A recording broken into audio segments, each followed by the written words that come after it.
Hey everyone, can you hear us well? Can you see us well? If you can say some words in the chat. Okay, that's great. Hi, Kurt. Hi, Joseph. Some friends, Eli? Jerry. Yes, Eli. How are you?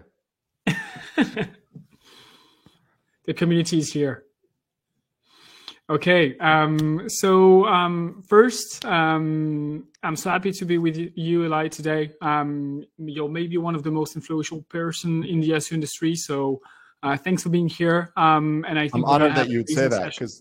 because the speakers you've had so far are really impressive. So I'm honored to be one of them. Thank you, Corentin. I mean it. Yeah, I really mean it. I said to Eli before when we were offline.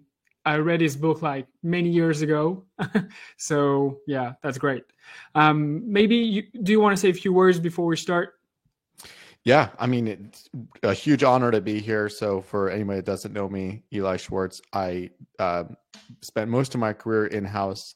While working in-house, I accidentally discovered on a different approach towards SEO that wasn't just focused on tactics and tasks around SEO. I called it product-led SEO. So I started writing about it. It turned into a book called Product-Led SEO. I didn't expect that many people would want to read it and resonate with so many people. I thought I would sell 100 books. I actually wrote the book because I was leaving my full-time job to start consulting and helping other people to build product-led SEO and build SEO channels. But amazingly, 15,000 people have bought my book. Like, again, my expectations were about 100. So thank you, all of you that have bought the book. Thank you all that continue to buy the book and continue to do product-led SEO. I think SEO should transition. I'm excited to talk with you, Corentin, about how we're transitioning SEO with AI. Yeah. But it's amazing to be a small part of people thinking about SEO in a different way. And I don't know if this will come up later, so I'm going to say it now. But like the biggest benefit to me for thinking about SEO from a product standpoint was I got a raise. So when I had a full-time job, I was an SEO manager. When I moved on to the product team, I made more money for doing the exact same thing. So for anybody that needs any, trigger to go and move over to think about SEO from a product standpoint, you make more money, you do bigger things, you change the world, you make, turn SEO into billions of dollars. So excited to be here.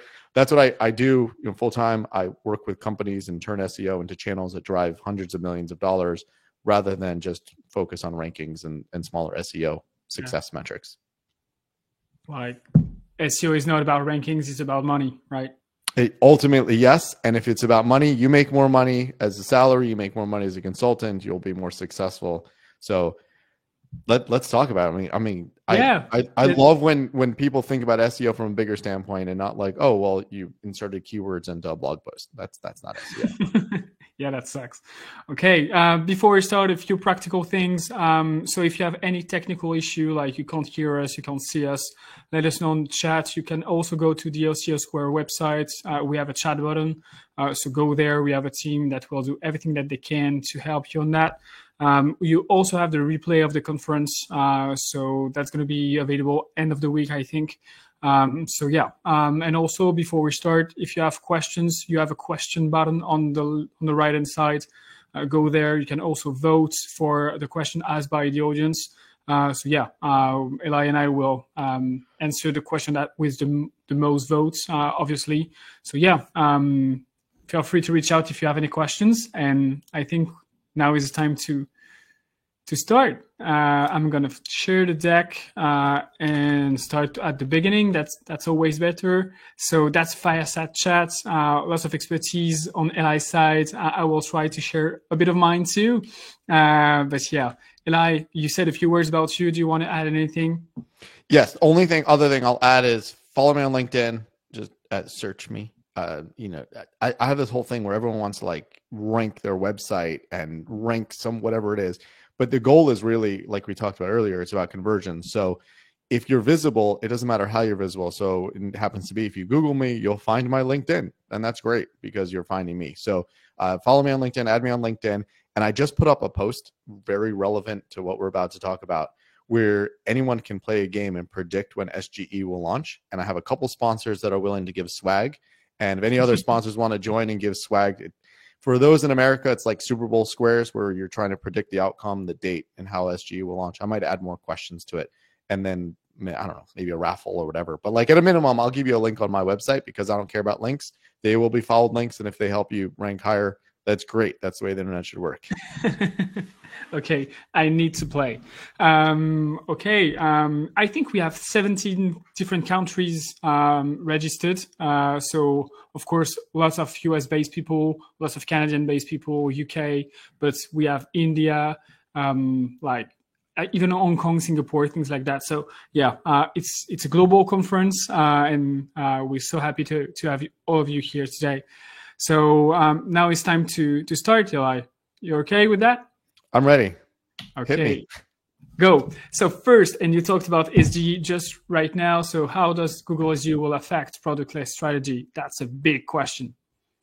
Yeah, so I think SGE is really going to change everything about SEO, which I'm very excited by because I think for the last basically 20 years, SEO has been all about keywords. Like what's the keyword that someone's going to search? What's the keyword that I put as the title tag of my content? What's the keyword I put in my content? And it's not really focused. And this question is not about product-led SEO, it's just product-led in general, which means that you're driving an outcome. So like Slack as a product-led company, the more people you can get using Slack, well, if you get somebody in the company using it, they send a Slack message to someone else and they're not on Slack. So then they join the product. And that's the outcome. That's not an SEO outcome. The same goes with Google Drive or OneDrive or Dropbox. You send someone a link and they're like, what is this Google Drive? What is this Dropbox? And they need to grow. And then these are the outcomes. It's not about like, did I rank higher? So when you think about product-led, SGE is a great way to bring people and introduce someone into a product. They might search one thing like that. Let's say they're searching how to do something. How do I play guitar? And they don't know guitar brands. They don't know guitar products. They don't know guitar players. They just want to know how to play guitar. And SGE might introduce them to the first 3 steps on how to play guitar. And from there, they might be introduced to a YouTube channel. And that YouTube channel may now be able to sell all sorts of products. So really, when SGE, it enables product-led strategies, not product-led SEO, but product-led strategies from the start, because you're bringing people into this funnel. And like I've written in my newsletter, oh, I forgot to mention that before, but yes, follow my newsletter. I think the URL is Eli's newsletter, or just Google it. But in my newsletter, I've written that the best way to approach SEO for SGE is by doing mid-funnel SEO. So top of funnel is the way we've always focused on SEO, which is, again, you're doing guitar lessons, so that would be your keyword. But when you're doing mid-funnel, you're more focusing on something specific, which is like, how do I play this guitar? Or what's the best guitar for a teenager? And that's now you're selling something that people already have top of funnel awareness about.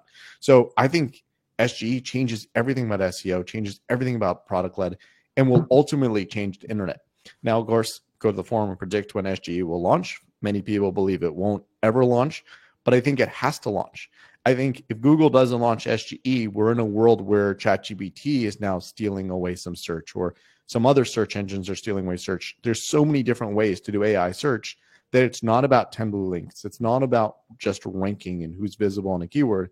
It's about this full experience. So this experience actually began many years ago with Siri, and we can talk about voice later, but like Siri and Google Assistant, we're moving into this world where we're now more enabled and the search is more capable.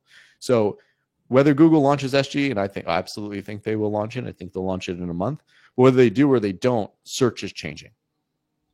Yeah, maybe so. That's so interesting, and I think SEO will change the face of the SEO world. Absolutely agree with you on that. And maybe one last thing that you need to have that in mind, and even more now, think about SEO as a business model, and not only a marketing tool that needs to be used. Just a few stats about that. We've done a study on e-commerce queries such as, I don't know, boots, ski boots, things like that, like sneakers, that are really transactional. When you have SGE in the SERP, you will have guides like how to choose the best top 10, etc., things like that. So you need to have an all experience in terms of content. Of course, you'll have like category pages, product pages where the conversion happens, but you need to also have like guides and things that will help your customers to choose. That's really important when it comes to SGE. Oh, absolutely. And I think SGE is going to change the way conversions happen in general and the way search traffic is measured.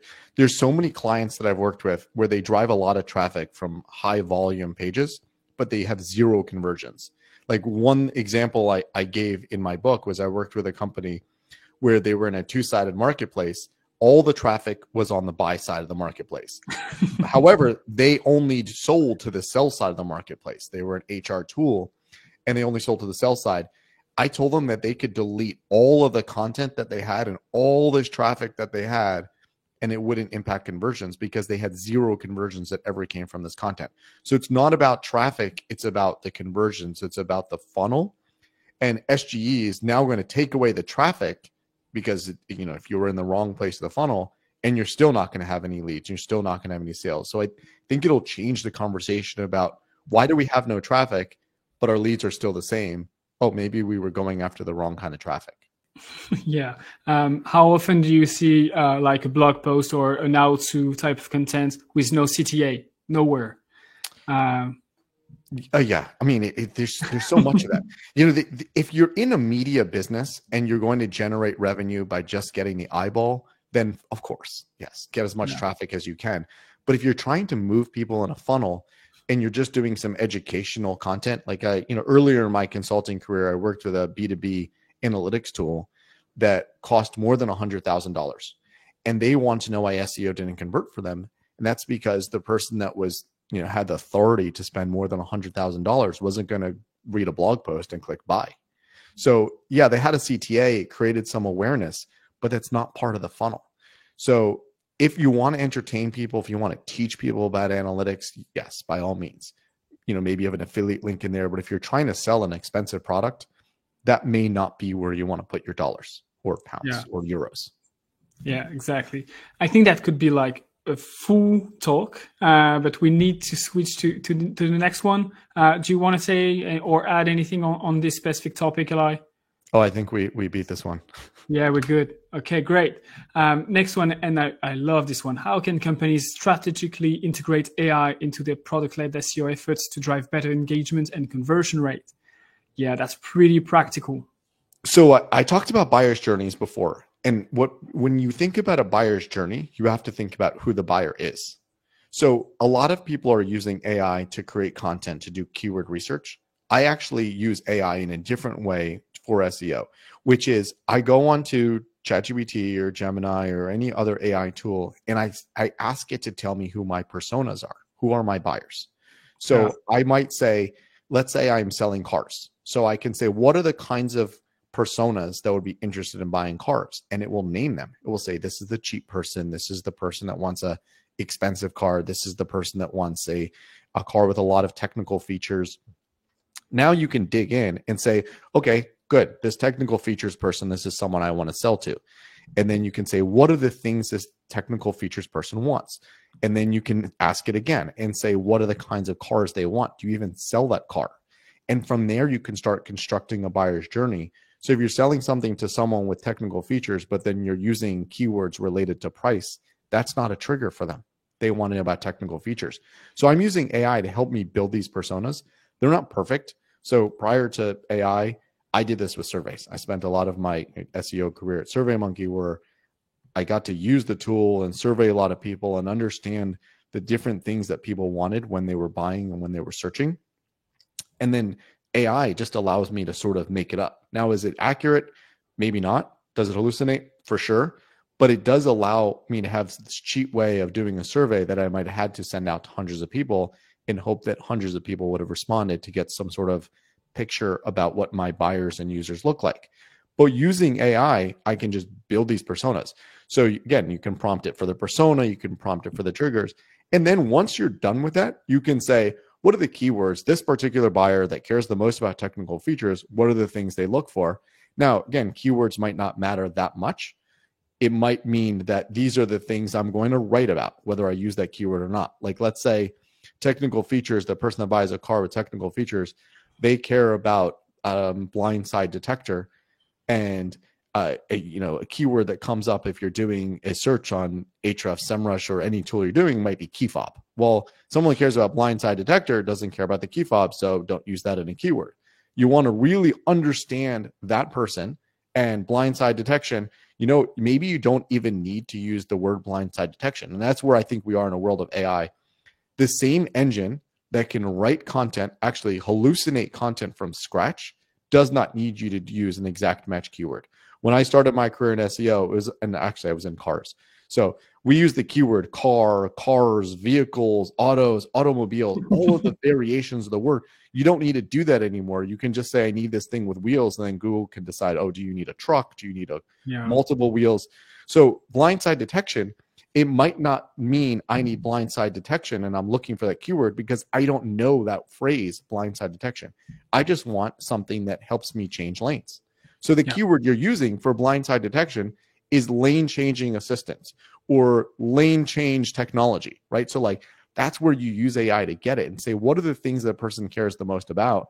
And then you extract it from that. And now you're not building keyworded content, you're building content for that user that is in your persona, that is a part of your buyer's funnel. And if it's not part of the buyer's funnel, then you're just creating content for fun. Yeah.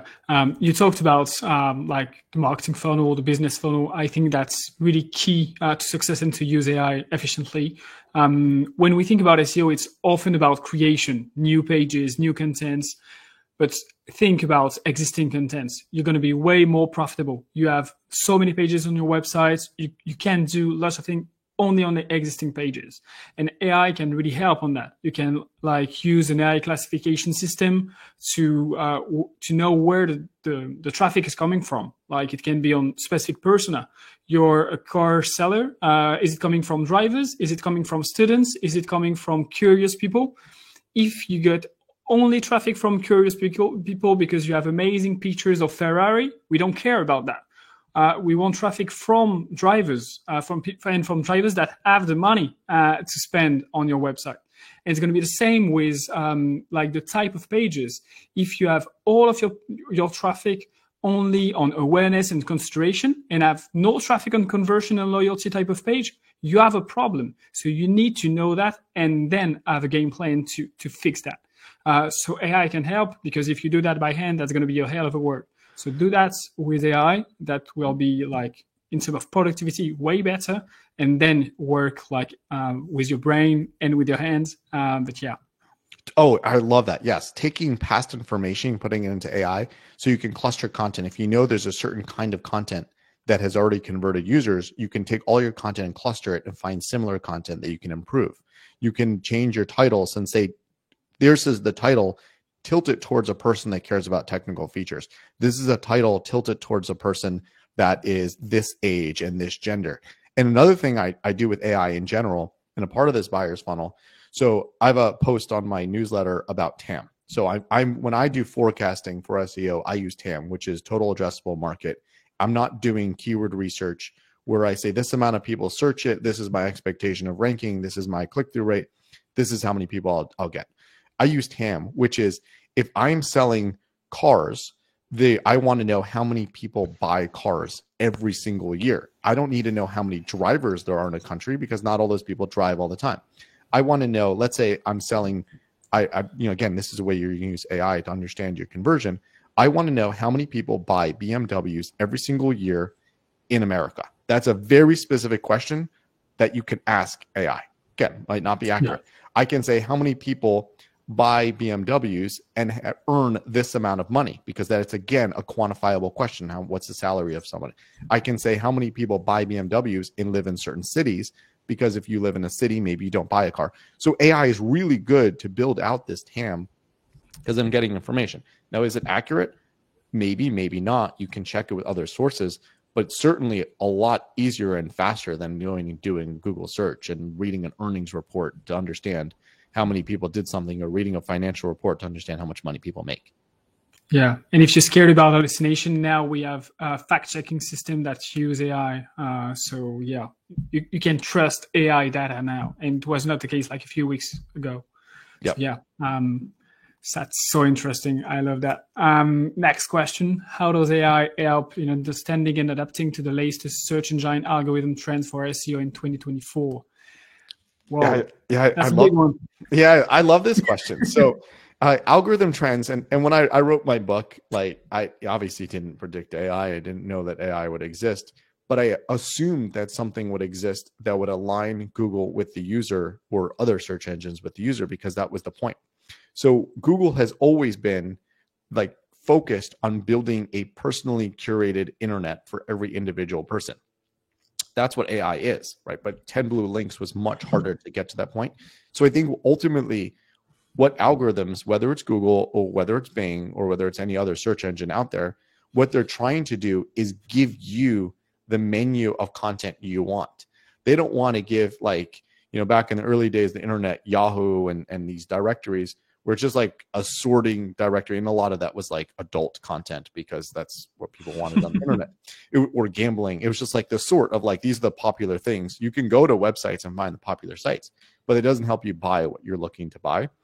Google wants that when you're doing a search, let's say you're buying a jacket, there's many, many, many different ways you could buy jackets, or different types of jackets and different stores you could buy jackets from. They want to curate it to, these are the places you're going to buy something and it'll ship and it will be real and your credit card won't get stolen, all these things. And that's where the algorithms are going. So a lot of what the algorithms are focused on is deleting spam, is protecting the user, and sorting out a personalized experience. So where are we using AI in understanding and adapting to these? You're not really. You're looking at where Google is going. Like, you could ask, I love these questions where you go into like Google and say, how do I do SEO? And it gives you like the wrong SEO advice.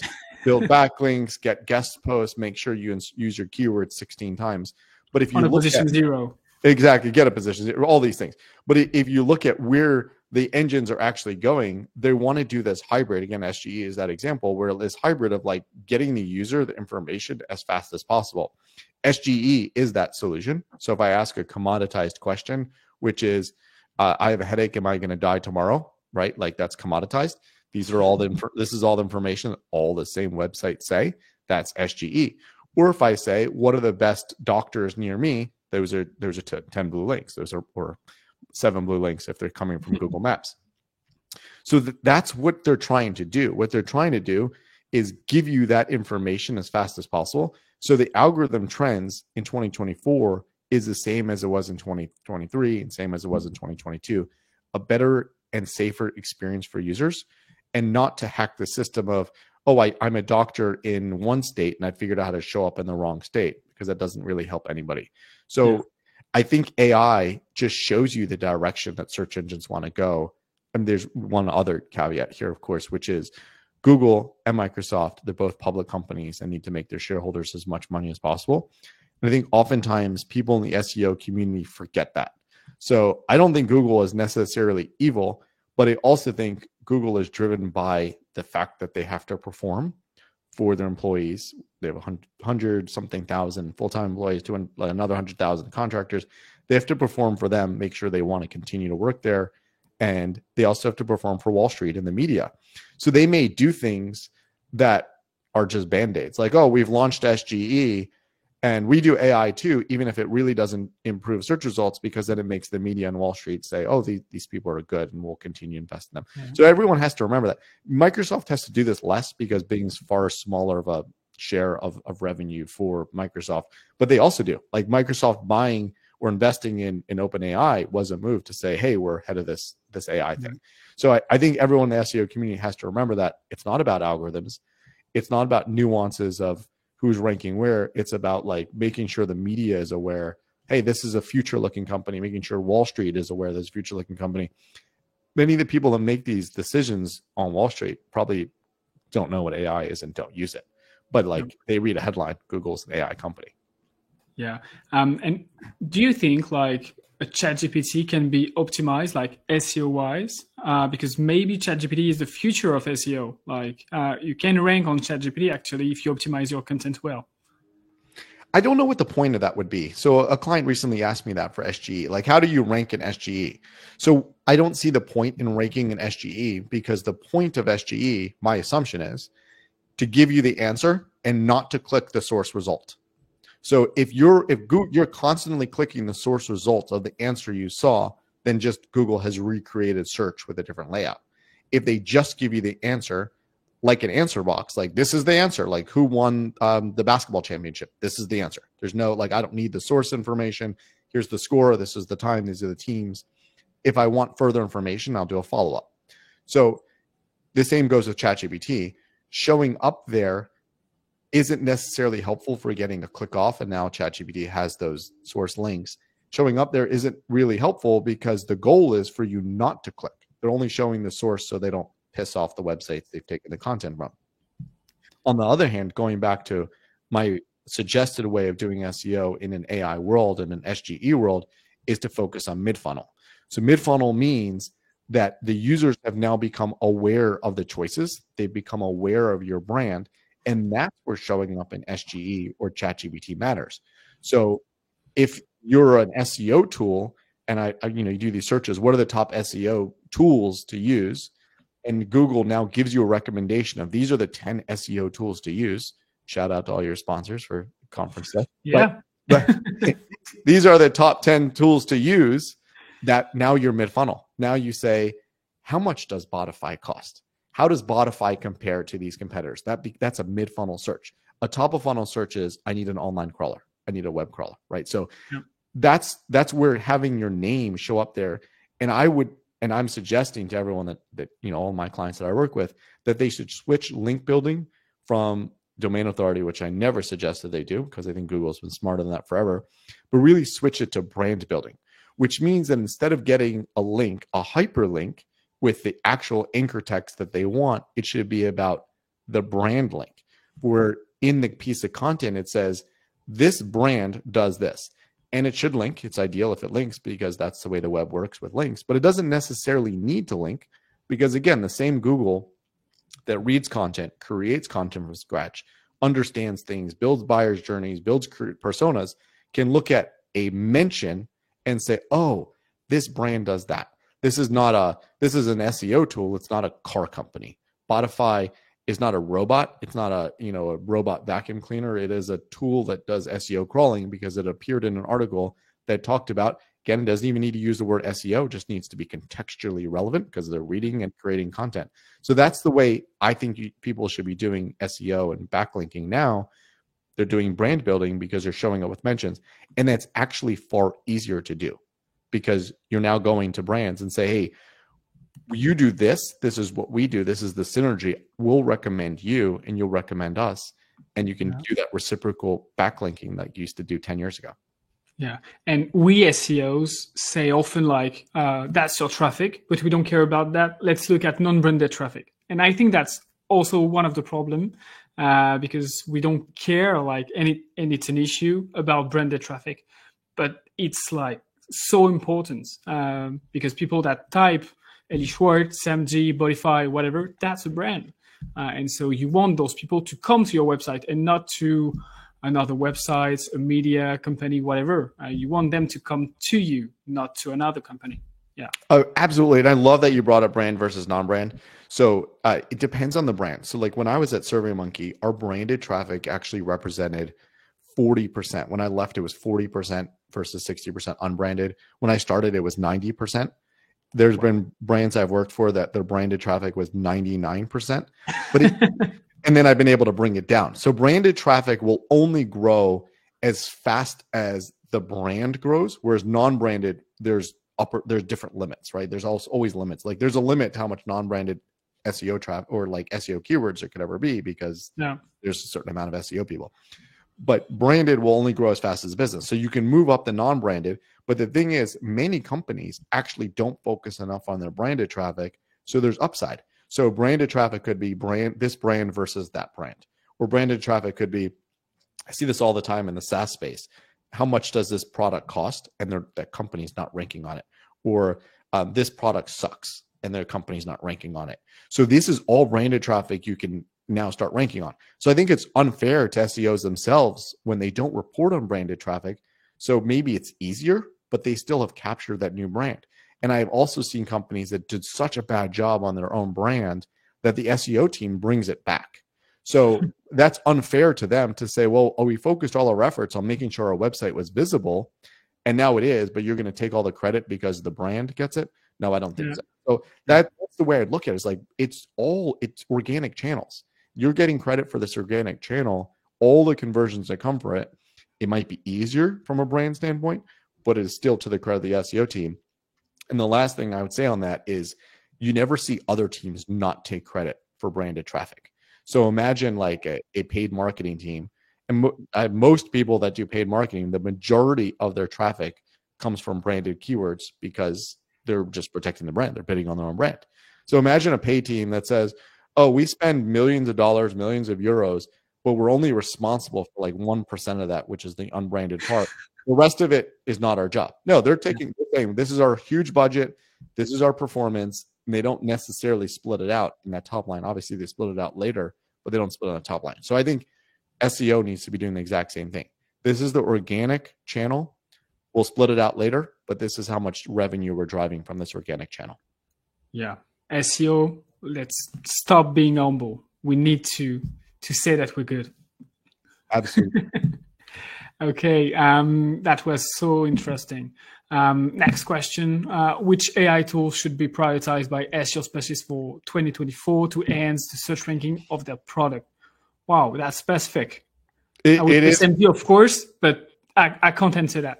I think you know what I'm probably going to answer, which is I don't think it should be any external tool. I think it should be ChatGPT and Google Gemini to use AI to understand their personas. I think a lot of the SEO tools that have grown up in the last year, and again, all of the SEO tools have been around forever. They have AI baked into it. That's great. They've improved with AI, and I think that's necessary because the tools should be better at what they do. However, the SEO tools that were created specifically in the last year, a lot of them are doing things that are likely going to get a website in trouble. So creating content at scale very quickly using AI, I don't think is something anyone should spend time with. That's specifically what helpful content is going after. Yeah. Using tools that scale to modify title tags without any human supervision, I don't think that's what anyone should go after. I really like anything that helps you understand buyers' personas, performance. So you can take all your performance and say, what are the best pages? Like, what are the, like compare page versus page and not understand all the statistics behind it, but understand the effort. So I don't think there are any great SEO tools. And if there are, please reach out to me because I haven't seen any, but I've seen a lot of the tools that come out last year that all they do is create content and say it's AI. And I don't think that is the way that SEO should be done with content moving forward. And the other thing is SEO has been done like this for years. It just has gotten cheaper and easier. Probably dating myself in the SEO world, but there was a tool I used on WordPress called caffeinated content at about 15 years ago, or close to that, which is the 15-year-ago version of AI content, which is what it did is you took an RSS feed from one website and then RSS feed from another website, and then it smashed the content together, and then you told it which words you wanted to swap into the content. So it's basically AI content without AI, and then you were able to rank on it and put affiliate links in it. So AI content is smarter. So that content was able to trick Google until Panda came out. So now AI content that comes out, it can trick Google until Google figures out how to identify it. You know, maybe you have too much of it, maybe it has no emotion, or whatever it is. But I don't think that AI content should be the way forward. Yeah, I think you should see AI as like something to help you doing stuff that you don't have time to do. And most of the time, it's competition analysis. It's so complex to do. If you want to get your data, your competitors' data, if you have 10 business competitors, direct competitors, and you want to have all the data on them and on you, that can be so complex. So either you're a big company or you have a lot of money and you hire a big agency to do that for you. Either you can use AI. For AI classification, we talked about funnel marketing stage. We can talk about persona. We can talk about clusters, like to have not keywords, but clusters of keywords to rank on specific topics and not keywords, things like that. And then you use that data to do things by hand, like quality first. But yeah, those are the kind of tool that you should aim for. Yeah, and one other use of AI for SEO is, like I said before, about brand building. So you're not doing backlinking. So you can go and use AI and say, what are all the websites? Again, it has to use something more updated than ChatGPT. but what are all the websites that have talked about this? What are the websites that focus on this persona? And now you do follow-on research. You have to actually go to the website. You have to get contact information from the website, which AI can help with. But I think that's where you can say, what are all the websites that this particular website has mentioned? And maybe you can appear in that. So using AI to do some of that research, but I wouldn't say, what are all the websites that offer guest posts? I don't think that's a direction moving forward that SEO should focus on. Okay, that's great. Let's move. I think we are so late, but it's so interesting. I think we spent so much time on each of them. How is AI influencing the technical optimization of websites for product SEO in 2024? We talked a lot about content. We talked about strategy, but technical is a huge part of SEO. So yeah, that's a good question. This is one area where I don't think AI has influenced enough around websites. So when I first started in SEO, it was very important to do technical SEO because the Google and other search engines weren't as smart to understand website structure.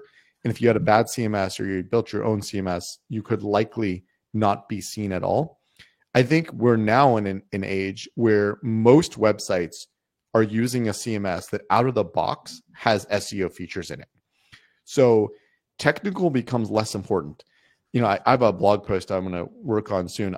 About 7 years ago, I got an SEO audit from Bill Slosky, who passed away a couple of years ago while I was working on SurveyMonkey. And we got this audit. It was really, really detailed and had all these things that we could do to improve on our SEO. And then at the end of the audit, I asked Bill, I said, so if we do all these things, will our traffic go up and by how much? And he said, no, traffic probably won't go up. And therefore I can't predict how much traffic will go up. Because the thing is this is 7 years ago. And now, of course, it's even more true. Most websites, unless there's something broken, are technically good enough. Like Google understands it. Everyone can improve on their internal links, but making minor changes, unless like the entire website is client-side rendered and it's invisible to Google, making minor changes about reordering the title tag or updating the meta description or expanding the header or using something slightly different probably aren't going to move the needle. Again, there are things at the edges around scripting, around internal linking, but for most websites, there isn't a ton that you can add from a technical standpoint that is going to grow traffic to the point where you're now going to see like it's worth investment. Like there was a company that I advised a bunch of years ago where they'd gotten a proposal from one of those big mega agencies that has tens of thousands of employees that they were going to pay thousands of dollars a month. And the only thing this agency was recommending was improving their page speed. And this is a company that they already had data centers. So improving their page speed meant more data centers, I don't know, millions of dollars in investment. And I just said, like, I don't think there's a chance that they'd ever recover their investment for SEO. Now, making their site faster, good. It's good for users, checkout faster, better experience. That's always something they should focus on. But SEO alone, I found it very hard to believe that they would see that improvement in conversions. So from a technical standpoint, I think even today, it's even more advanced that there aren't that many things you can do. So how is AI influencing technical optimization? I think it shows us how potentially unimportant it is for most businesses because the website's already good enough. It's not about this website structure. It's about the information, the experience, the utility of the website. So again, like what else are you going to change? You're going to have, I guess you could use it for suggesting internal links, but there aren't that many things that I would change and would get out of AI. Yeah. Was it based on a Lighthouse report? No, that's a joke. Yeah. Okay. Maybe one thing, like when we see often like an SEO roadmap, often the constraint is on development because the resources are so rare that often that's the constraint. We can do content, we can hire freelancers to create more content. Like things like that are easy to implement, but technical stuff can be a bit hard. So what do you think about AI to like skyrocket the productivity of development teams? Yeah, I love this question because it's a catch-22. So like at the biggest companies I work with, I mean, there's nothing I can do to make them prioritize anything. They're huge, they're public. I can do the work for them, but then that has to be slotted in and scheduled, and no one cares. Someone goes on on leave, and it is what it is. No one is individually responsible for the stock price. No one's individually responsible for anything. The teams are constantly changing. So there's no way that I can make, like, again, even if I built all the code and I had AI build the code, they aren't going to ship it. At the smallest companies, they might appreciate that extra effort of like, hey, I've written the code for you. And like, one thing I do often for smaller companies is I always suggest everyone have an HTML sitemap. Here's just a map of all your pages on the site. LinkedIn even has one, which you can only see if you're logged out. I think they're very helpful for just Google to crawl the entire site. So I can create an HTML sitemap. I can use a crawling tool, and then I can dump it out into HTML, and I can give it to them. So the smallest websites, usually they don't even need one because this website's small enough, but they might appreciate the extra help. And then I give it to them, but there's potentially no upside because they're too small. So that's the catch-22. The biggest websites, they need the technical help, but the bottlenecks are in scheduling and all sorts of other things. The smaller websites, they appreciate the help, but it doesn't really move the needle. So yes, AI could potentially help me be an engineer when I'm not really an engineer, but it still doesn't move the needle. The bottleneck is, again, getting it scheduled. Yeah. Yeah, that's interesting. Okay, let's move to the next one. How can advancements in AI and natural language processing, so NLP, be leveraged to improve product description and their SEO visibility? Yeah, that's really picky. Yeah, so I think we've moved past this idea of NLP where you now need to understand to write the way a user write. I think now can have this conversation with AI and just say, going back to our cars example, what would this technical car buyer want to understand, and how would they search, and what are the things that they would write in a search engine? How do they describe this feature? Like, how do they describe blind spot detection? How do they describe self-parking? How do they describe automatic doors? So you're not improving your SEO visibility by increasing your rankings, usually not. What you're doing is you're improving your throughput because now it's more relatable. So there's some e-commerce websites that have been doing SEO spam for many years. I'll call it eBay. eBay has littered their pages with keywords, but I don't think any of those keywords go anywhere. So I don't think adding more product descriptions really matters. However, if they were to better relate their product descriptions to the products they're selling, they would potentially sell more. So I think AI can help us not with automatically adding product descriptions. It can help us with better understanding what the user wants to see and then incorporating that into the marketing. Yeah.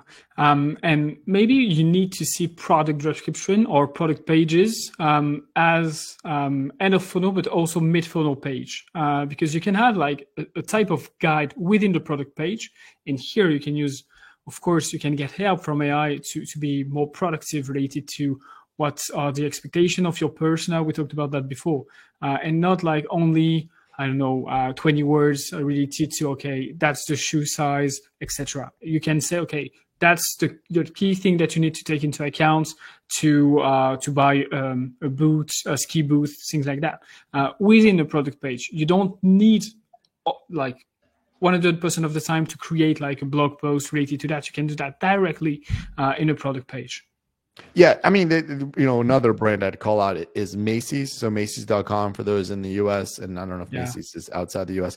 So the footer of Macy's on all of their category pages are littered with keywords. But if you look at the keywords that drive traffic to any of their pages using SEMrush or Ahrefs or SimilarWeb, it's only the title tag of the product of the category page. So if you look at the shoes page, it will have like the word feet and boots and like all the words related to shoes, but it's all about the title tag. It's all about maybe a little bit of the description that's on the top of the page, and that's it. So I don't yes, you can improve product descriptions, but I don't think it improves visibility. But I think product descriptions should be improved because ultimately you want to sell. Yeah. And if a piece of content can help to sell, to convert more, it's with the same amount of traffic. If your conversion rate like double, it's great. You want to do that. And going back to the page speed and Core Web Vitals and all these things, it helps you sell more if the page loads faster. And I think sometimes, us SEOs, who use fast internet connections and we use, advanced smartphones, forget that many of the buyers don't. Like maybe they have slower internet connections and they don't have advanced smartphones. So those features might not show up and the page might show up very slowly. So if you improve that, you convert better. Yeah. That's interesting. Let's be realistic, guys. How has the AI technology reshaped the traditional approach to product-led SEO, and what are the more significant changes you've observed? If you have examples.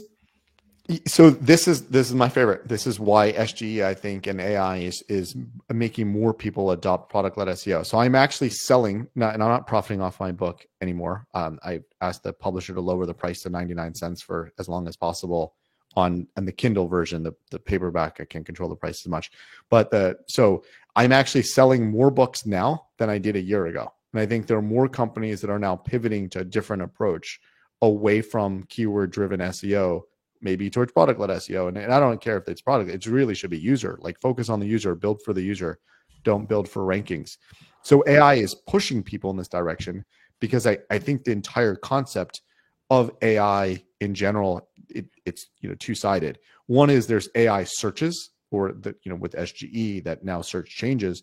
The other is bigger brands are like, wait, if all SEO is just pumping out content, if I can pump out 1,000 pieces of content with just an AI tool, why do I need an SEO team? Or wait a second, if I can pump out 1,000 pieces of content, can't my competitor pump out 1,000 pieces of content? So maybe there should be something else. So I'm seeing more people are interested in pivoting their SEO around users. I'm getting more inbound requests to like, hey, can you tell me more about this product-led SEO? Like I said, I'm getting more people buying the book.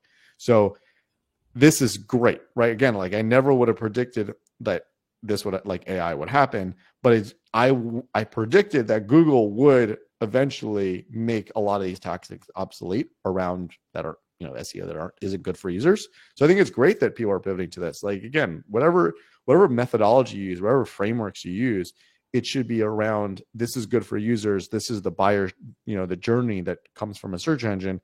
Not I need to rank higher. I need to get more backlinks. I need to insert more keywords into it. So that's the big change. The last 12 months, there have been more people that are like asking questions about like, hey, I've done like, I get this all the time. I paid an agency $10,000 a month and they showed me these reports on increases in traffic, but it doesn't show up in my revenue. What did they do wrong? And then that gives me an opportunity to be like, well, what was the KPI? What did you expect from this agency? You're writing blog content, but you sell e-commerce products. Like where was the connection between that? So huge, like big shift in the way things are happening in SEO, at least from the way I see it. Yeah, and that's a bit confusing at first because when you think about AI, you think quantity first. But actually, because of AI and because everybody like me in my room, I can create 1,000 content like that. It's so easy. So that's not something that will differentiate you from your competitors to create 1,000 pieces of content. But quality, understanding your persona, understanding the intent, understanding the questions behind, all of that's the key differentiator right now. And that's a bit confusing because when we think about AI, it's okay, I can produce by clicking on a button, but everybody can do it.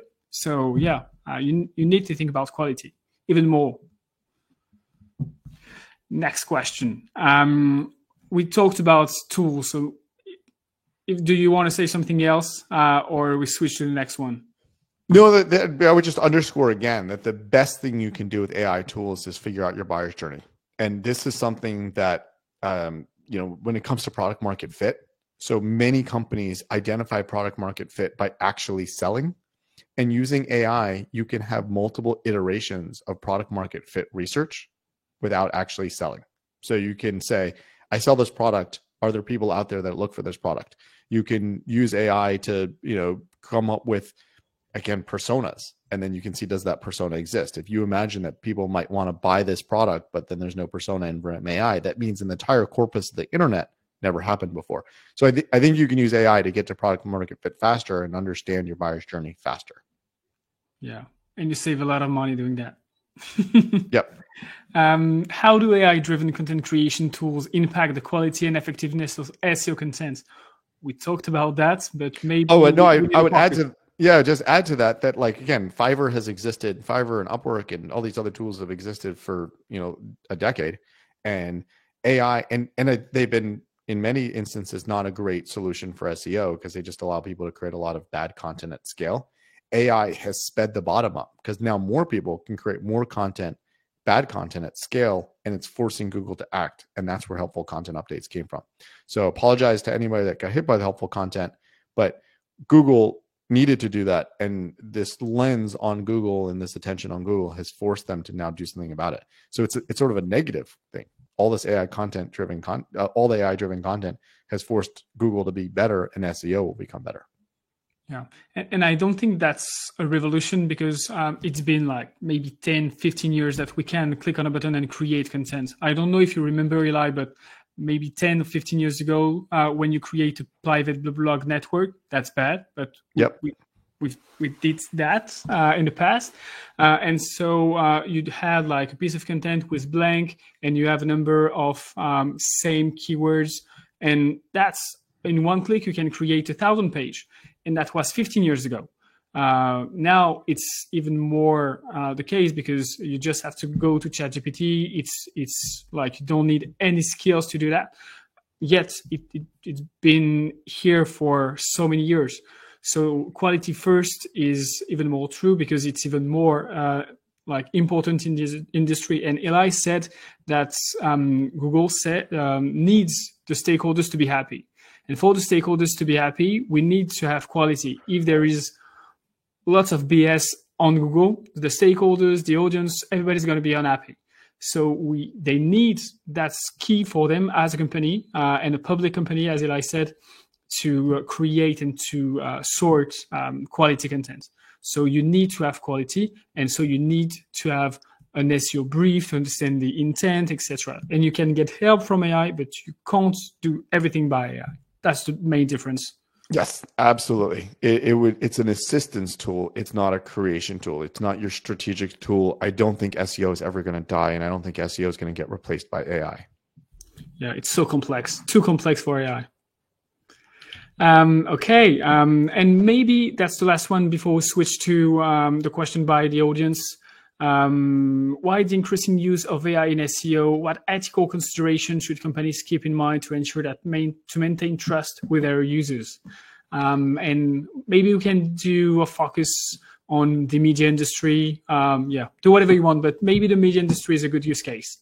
Yeah, I think this is one of those things where if you lose the trust of users, then they might not come back. So like I did a poll on LinkedIn and asked users if they saw a website that said that the content was created by AI, would they not trust it? So if you had that flag that says this is AI created, I forget what the response was, but it was like 80% said they wouldn't trust it. There's a lot of content that's out there that is AI created, but does not have that flag on it.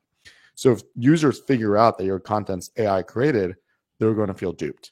So that's the big thing is if you're doing this and you're doing it to shortcut SEO, you're doing it to shortcut your users, it's not free. There is a cost. And it makes, again, users doubt and buyers doubt what you have. Like, is your product useful? And again, this is not new to just AI. There was a bunch of years ago, I was traveling and I was looking at staying in a luxury hotel with my family. I think it was in Vietnam or somewhere in that region. And I wanted to know the size of the room. So I was on this hotel's website. It was a Marriott. And I wanted to see the size of the room. So I clicked on like about the room to like see more information. And whoever had written the description for the rooms had filled it with SEO content. So like it had like a bathtub that had water and it had a faucet. Like it was like written like it was trying to sell it, like totally unnecessary. So they're all like, I don't even know that there's water in the bathtub. And I don't even know that there's aluminum faucets. So I saw that again, it was a Marriott. So I was like, okay, I think it's Marriott's trustworthy. But if I would have seen it on another website where I didn't have a brand, maybe I would have doubted the quality of where I was going. So this is the same thing. It's like, if you're selling a product and then it becomes obvious it's AI content, then maybe there's questions about the safety and the price of the product and the security of the website you're on. So that's what I'd say. It's not a shortcut. Like there is a cost to it. If you're doing AI content, make sure you proofread it, make sure you remove that AI emotion from it, which we've all come to recognize. Yeah, you can have like your first draft written by AI, but then proofread, repurpose, rewrite, make it your own. Like if you have a first draft by a freelancer or a cheap company sending you that for a couple of dollars, and then you repurpose it to make it your own. Same with AI.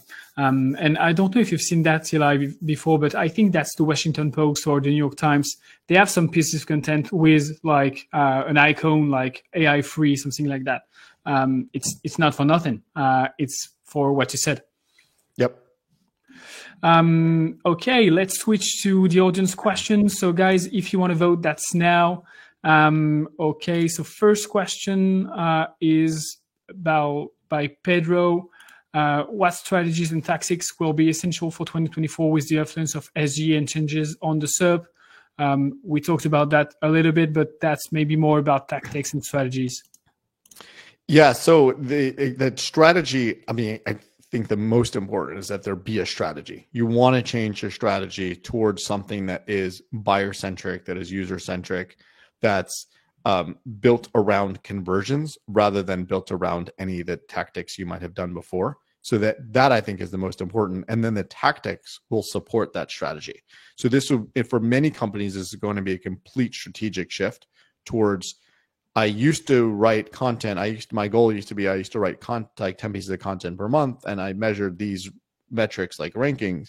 And now it has to be, I want, like, my goal is to increase revenue by 10% in 2024. What are the things I need to do for SEO to increase revenue by 2024? Well, one tactic might be, I need to understand my buyers more. One tactic might be, I need to find other websites to mention my website that says this product is a good product for this buyer's persona to buy. So I think there needs to be a complete strategic shift to map to wherever your users are doing. I think most people should focus SEO around mid-funnel. Maybe you need to move to bottom of funnel. Maybe they're still top of funnel. Like if you're in like the financial space, I don't think SGE will exist, but still, like, I think SEO is changing with SGE, with helpful content, with AI in general. So map strategies towards users and then have the tactics support those strategies. Yeah, nothing to add to that. That's great. Thanks. Last question, and I think that's the best one. You will love that. It's from Katie. So do you advise for B2B SaaS companies? You're going to enter that, but we have high traffic to our solution pages, but very low conversion. I think it's a funnel issue, but team want to convert with the traffic somehow. Follow up, our CTAs like book a demo or contact us too pushy. Yes. Yeah. So Katie just added me on LinkedIn, so now I know I'm not going to offend her. Okay, Katie, if your title on LinkedIn was SEO manager, I would probably have offended you. But this is what I say to senior leaders all the time that ask this exact same question. Fire your SEO team and take the budget and put it into paid marketing. I don't think for many B2B SaaS companies, SEO is a conversion channel. And I see many B2B SaaS companies spend a lot of money on SEO for no reason. So like there's a company I met last week, spend $15,000 a month on SEO, writing content and doing technical optimizations, none of which they need to do. This company provides a great tool and they could just have a homepage. They don't need any of this blog content. They just need people to, because they meet their prospects at trade shows and they meet their prospects with paid marketing. They don't need all these blog posts. So I suggested they take that money, put it into paid marketing. There's a CAC. They're already doing paid marketing. There's a CAC for that paid marketing. They know the LTV. They know how it works. And maybe when they become, I don't know, Google Cloud or Amazon AWS, they can revisit SEO just to like clean up some more conversions at the margins. But in general, I think for B2B SaaS, for some, again, if people are unaware of what the tool does, they're not even searching for what that tool does. So there's no demand. If they are aware, but it's expensive, so they're making themselves aware and then needing to go to other channels to then find out more about it. So my blanket answer is don't do SEO unless you can really chart out that there are conversion possibilities from this channel. If there aren't, move that SEO budget to a completely different channel that does convert. Yeah, I would say that would depend on the type of B2B company that you're in.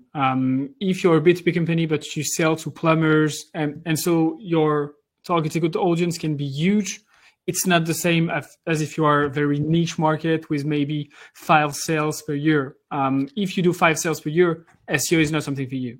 obviously. Absolutely. I mean, and again, I spent most of my career at SurveyMonkey, which is B2B, but it functions like B2C, where people no one buys SurveyMonkey for their personal family surveys. So it functions like B2C in the sense that someone finds a solution, it's not expensive, and they pay on their own credit card, and if they like it, they keep it. Gmail is sort of a B2B tool, but it's also B2C, right? HubSpot. But again, there are tools like AppsFlyer is a B2B SaaS. No one is going to go to AppsFlyer because they found a Google post and then decide to do all of their mobile analytics with a tool like that without, again, talking to sales, meeting the competitors, and all that. So it really depends on the funnel and the kind of product. Yeah. And that's it. Thanks, Eli. That was so great. Thank you so much. Just as a follow-up, the last question. So we had lots of questions. Sorry, we had no time for that. We're gonna now, it's starting right now. We're late. I'm sorry about that. The next session is with AB Tasty guys talking about experimentation. We talked about tests, MVP, things like that. So this is all about that. So finding experimentation hotspot on your website. You have your links in your inbox. So go there. That's going to be great. Thanks, Eli. Thanks for your time. I know you have a busy schedule. Yeah, last call out is go sign up to my SEO Super Bowl Squares. It's on my LinkedIn. Find me on LinkedIn, and or also subscribe to my newsletter. Yeah, and if you want to see how AI classification works, let me know. I will be glad to give you a demo of that. Awesome. See you soon, guys. Bye. Bye.